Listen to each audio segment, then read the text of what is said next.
Le prophète alayhi salatu wassalam, et je reviens dans le hadith de Al-Bazzar, il dit, si vous n'aviez pas commis de péché, j'aurais craint pour vous quelque chose de plus grave. Subhanallah, vous commettiez pas de péché. J'aurais craint pour vous quelque chose de plus grave que tous ces péchés, tous les péchés.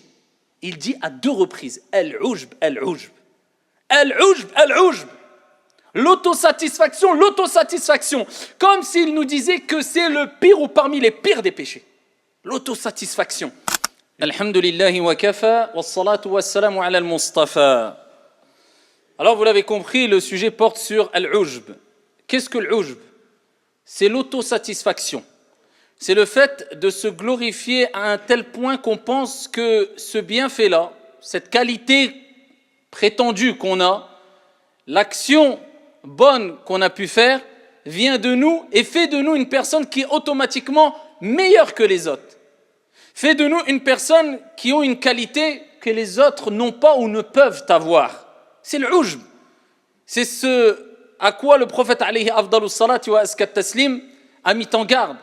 C'est cette chose-là qui peut détruire la conscience et la personnalité qui est noble à la base de l'être humain. C'est ce qui va pousser la personne à l'orgueil, à la vantardise et automatiquement à faire fuir les gens. Car une personne qui est considérée ou qui est connue comme étant une personne qui se vante, une personne qui est satisfaite d'elle-même de jour comme de nuit, qui ne se fait aucun reproche intérieurement pensant que ça y est, c'est quelque part l'élu, le saint par excellence, celui-là ne fera que fuir les gens, ne fera que faire fuir les gens. Contrairement à la personne modeste, on sait très bien que plus la personne est modeste et plus elle attire. Plus la personne est modeste et plus elle nous met à l'aise, bien qu'elle peut avoir beaucoup de science, bien qu'elle peut avoir des qualités énormes, mais la personne qui reste modeste, te laisse dans une ambiance sereine, dans une ambiance ici attractive qui te pousse à être en constante proximité avec lui, contrairement aux vantards qui se vantent de jour comme de nuit et qui pensent que les bienfaits viennent de lui ou qu'il a des qualités que les autres ne peuvent avoir, celui-là, les gens le fuient malheureusement. Donc c'est pour cela qu'il est important de faire cette piqûre de rappel afin de ne pas tomber dans ce qu'on appelle al-ujb. Surtout qu'Allah subhanahu wa ta'ala nous a mis en garde clairement contre la vantardise, la fatuité, l'autosatisfaction. Et il dit clairement dans le Coran, فَلَا تُزَكُّوا أَنفُسَكُمْ هُوَ أَعْلَمُ بِمَنِ اتَّقَى. Ne vantez surtout pas vos propres personnes. C'est une mise en garde claire venant de notre Seigneur. Ne vous prenez pas pour je ne sais qui. Qu'on ne se prenne pas pour je ne sais qui, alors qu'on ne l'est pas. فَلَا تُزَكُّوا أَنفُسَكُمْ. Ne vantez pas vos propres personnes. Et Allah rappelle, Jalla wa ala, huwa a'lamu bimani ittaqa.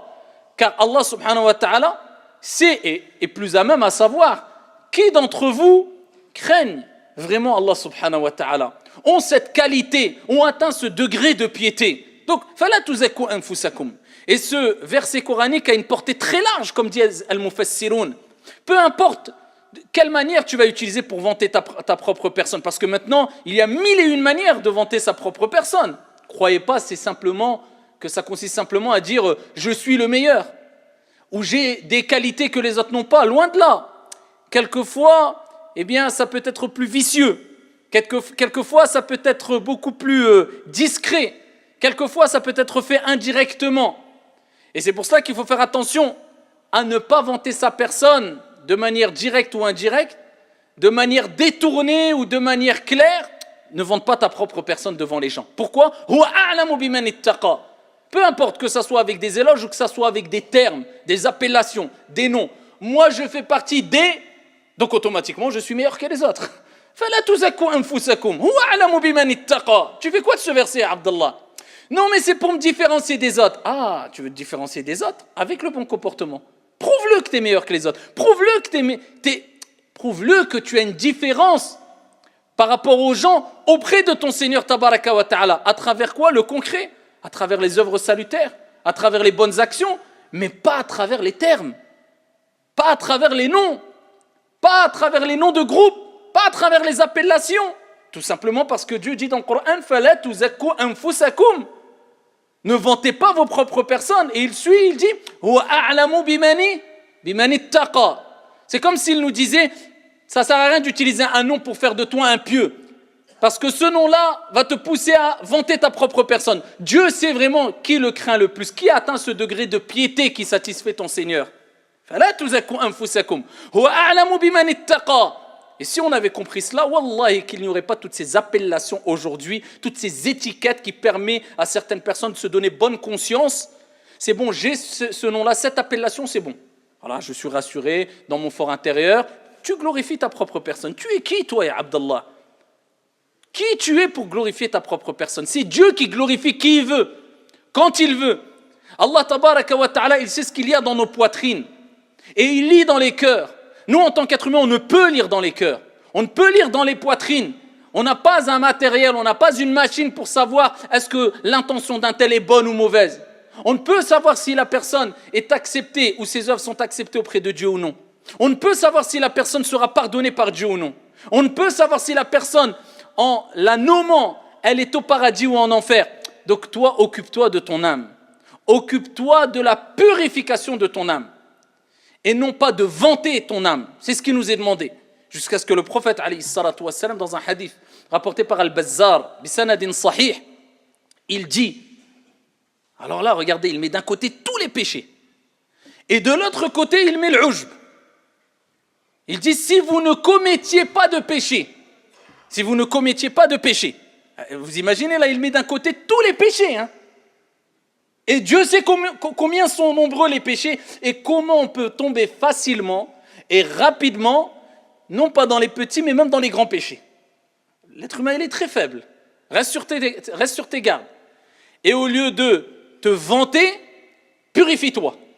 Purifie ton âme. Tazkiyatun nafs, c'est la purification de l'âme. Au lieu de la vanter. Je mentionne ce terme-là, at-tazkiya, dans le sens de vanter l'âme, là, cette fois-ci. D'un côté, il met les péchés, de l'autre côté, il met l'ujb. L'autosatisfaction. Moi, je suis. Je. Vous savez que le je, c'est ce qui a été utilisé beaucoup par Iblis. Ana khayrun minhu. C'est ce qui a fait de lui qu'il a été banni du paradis. Ana khayrun minhu. Il a vu Adam alayhi salam. Il a dit, mais Allah, moi je suis, je. Ça c'est dangereux le je. Répétez beaucoup le je. Ana khayrun minhu. Moi je suis meilleur que lui. Qui t'a dit que tu étais meilleur que lui? Il a fait un qiyas, analogie. Khalaqtani min nar wa khalaqtahu min tin. Tu m'as créé de feu et tu l'as créé de tu m'as créé de feu et tu l'as créé d'argile. Analogie. Comme certains, quand tu dis mais qui te dit que tu es meilleur que les autres? Allah il dit qu'un groupe ne se raille pas d'un autre groupe, peut-être l'autre groupe est meilleur qu'eux. Pourquoi tu rentres dans un groupe, dans une case, dans un cadre, dans le groupe? T'es musulman, huwa sammakum al-muslimina min qabl. Khalas intaha al-kalam wa qudiya al-amr. Eh bien, il y a des gens qui disent moi je suis meilleur. Pourquoi? Parce que, et ils rentrent dans des analogies. Parce que moi je me différencie de ceci, cela, analogie qui vient de je ne sais d'où. Iblis, il a donné l'analogie. Moi tu m'as créé de feu et lui tu l'as créé d'argile. Et qui te dit que le feu est meilleur que l'argile? Qui lui a dit que c'était meilleur le feu que l'argile? Ana khayrun minhu, tu m'as créé de feu, fausse analogie. Je l'a poussé à l'orgueil, et l'a poussé à la rébellion, et l'a poussé à être banni du paradis. Wala'iyadhu billah, qu'Allah Jalla wa Ala nous en préserve. Attention, ça va loin. Ça pousse à l'orgueil, ça pousse à la jalousie, ça pousse à la destruction, ce jeu excessif. Le prophète alayhi salatu wassalam, et je reviens dans le hadith de Al-Bazzar, il dit, si vous n'aviez pas commis de péché, j'aurais craint pour vous quelque chose de plus grave. Subhanallah, vous commettiez pas de péché.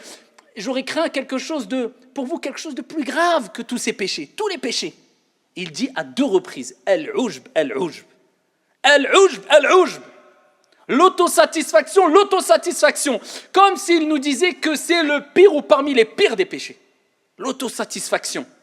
Je suis meilleur. Cette action vient de moi. Il faut un peu de modestie dans nos comportements, dans notre manière de s'exprimer. Regardez la modestie, le tact, la reconnaissance, la gratitude qu'avait, à titre d'exemple, Moussa alayhi salam. Comme Ibn al-Qayyim dans Madarij al-Salikin, le sentier des itinérants, a rapporté, il dit, Moussa alayhi salam a dit, Ya Allah. Ya Allah. Il s'exprime auprès de Dieu. Il dit, Ya Allah. Il dit, comment pourrais-je être reconnaissant, te remercier? Comment être reconnaissant, te remercier comme il se doit, alors que ta gratitude, ton bien est plus immense Le moindre de tes bienfaits est plus immense et plus important que mes œuvres. Le moindre bienfait que tu m'as accordé est meilleur et plus grand et plus immense et plus important que mes actions, peu importe les actions que je fais. Et Allah, comment je vais te remercier? Allah lui a répondu, maintenant tu m'as remercié. Allahu Akbar. Il dit là maintenant, avec ta parole, maintenant tu m'as remercié. Quand il a reconnu que peu importe le nombre d'actions qu'il fait, le moindre bienfait que Dieu lui a octroyé, lui a donné, lui a apporté, lui a accordé, est plus grand et meilleur que toutes les actions réunies que tu peux faire. Quand tu te rends compte de cela, quand tu prends conscience de cela, ça te pousse à la modestie et à la véritable reconnaissance vis-à-vis de ton Seigneur Tabaraka wa Ta'ala. À ce moment-là, tu as remercié Allah Jalla wa Ala. Contrairement à celui qui est autosatisfait de lui-même, qui a cette autosatisfaction toujours. Ibn al-Mubarak, rahimahullah ta'ala, on l'a interrogé sur qu'est-ce que l'autosatisfaction, l'ujb. Il dit, c'est de penser que tu as quelque chose ou une qualité ou des qualités que les autres n'ont pas. Comme si toi, tu étais quelque part unique. Toi, tu as des qualités, certes, que ton frère ou un frère peut-être n'a pas, mais peut-être que tu penses qu'il ne les a pas alors qu'il les a. Et même s'il ne l'a pas, mais des milliers de personnes ont des qualités comme toi, tu les as même meilleures que toi. Tu es qui par rapport à ces milliards d'êtres humains qu'il y a sur la surface de la terre? Tu es qui par rapport aux anges? Tu es qui par rapport aux prophètes? Tu es qui par rapport à Allah subhanahu wa ta'ala? Comment tu veux t'élever? Jusqu'où tu veux t'élever, ya Abdallah? Alors soit, il y a des moments où mettre en avant sa qualité, ses actions, il n'y a pas de mal. Même quelquefois, c'est demandé. Il y a des moments. Comme le prophète l'a fait. Comme les prophètes et les envoyés l'ont fait à certains moments.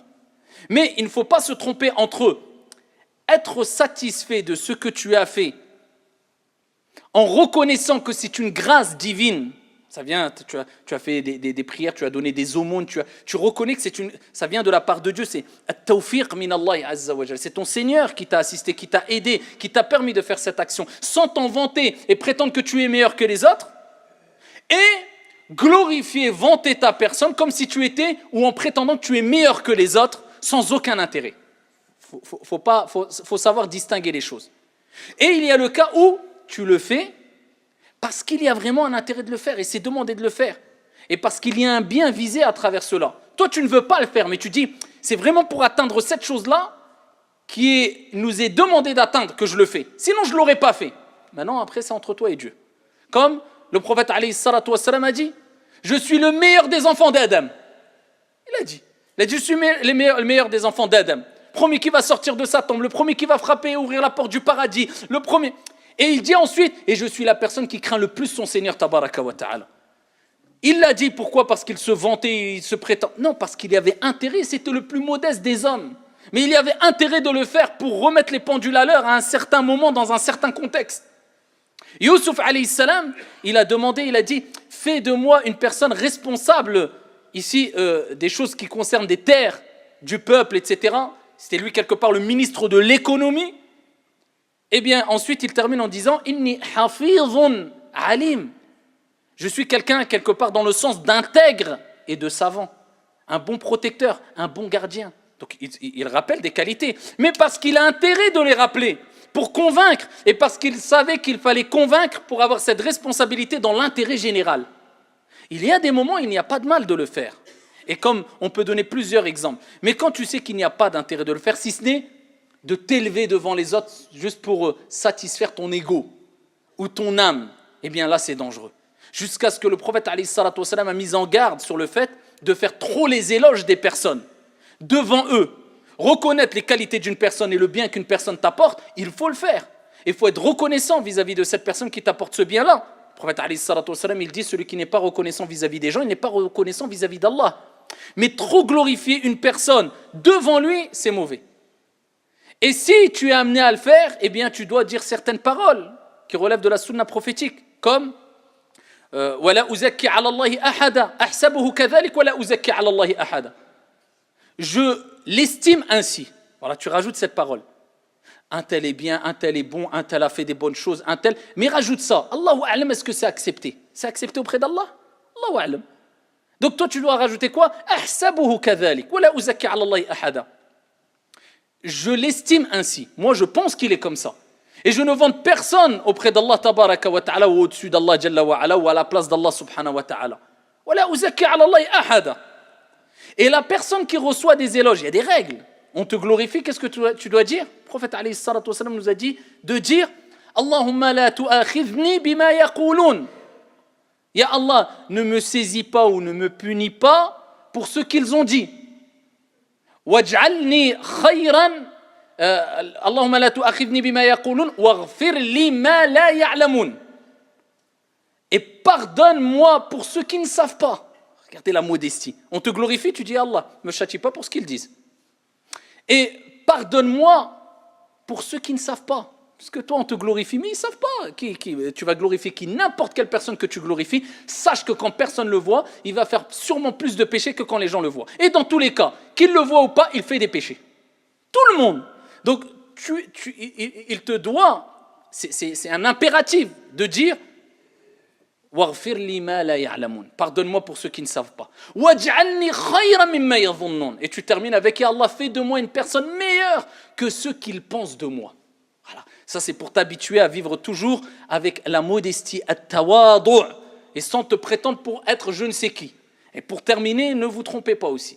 Parce qu'il y a des autres personnes, je vous avais dit en introduction, des gens rentrent directement ou indirectement dans le ujb. D'accord? Il faut faire bien la part des choses entre être satisfait en reconnaissant que ça vient de Dieu, être satisfait, mais en voulant écraser les autres. Faites bien la distinction, ce n'est pas toute personne qui met en avant une qualité qui est tombée dans le ujb. Hein? Mais pour terminer, une chose importante, des gens tombent indirectement d'une manière vicieuse dans al-ujb. Par exemple, vous allez voir devant tout le monde, alaniya, ouvertement, devant tout le monde, qu'est-ce qu'ils vont dire quand ils parlent de leur propre personne? Moi, je suis un pécheur égaré, prenez pas en considération, je suis juste une poussière, moi, je suis rien du tout, moi, je suis... Ça, c'est parmi peut-être les plus hauts degrés de l'ujb. Pourquoi? Parce qu'on sait très bien qu'à partir du moment où tu dis ça devant les gens ils vont dire quoi? Oh, masha'Allah, lui, il est masha'Allah. Ah, lui, Allah il dit, je suis rien, je suis une poussière, je suis... Et il y a des gens qui exagèrent. Je me souviens d'une personne, une fois, j'avais croisé à Médine devant la mosquée du prophète. Moi, il vient et il dit, voilà, salam, tu viens d'où, etc. Après, je lui dis, et toi, tu t'appelles comment? Ana abdun faqir, da'if. Je fais des péchés de jour comme de nuit. Je suis quelqu'un même de sale. Si tu savais ce que je fais. Je lui dis, juste, tu t'appelles comment, frère? Pourquoi tu me dis, moi, je suis. C'est quoi ce usloub, cette manière? Qui t'a dit de comporter comme ça, d'aller faire toute une critique sur ton cas et sur ton... Allah, même si tu es comme ça, Allah il a couvert tes péchés. Couvre tes péchés, Abdallah. Je suis.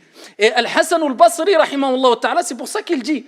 Il dit, une personne peut tomber dans la fatuité, dans l'autosatisfaction, en blâmant sa personne ouvertement.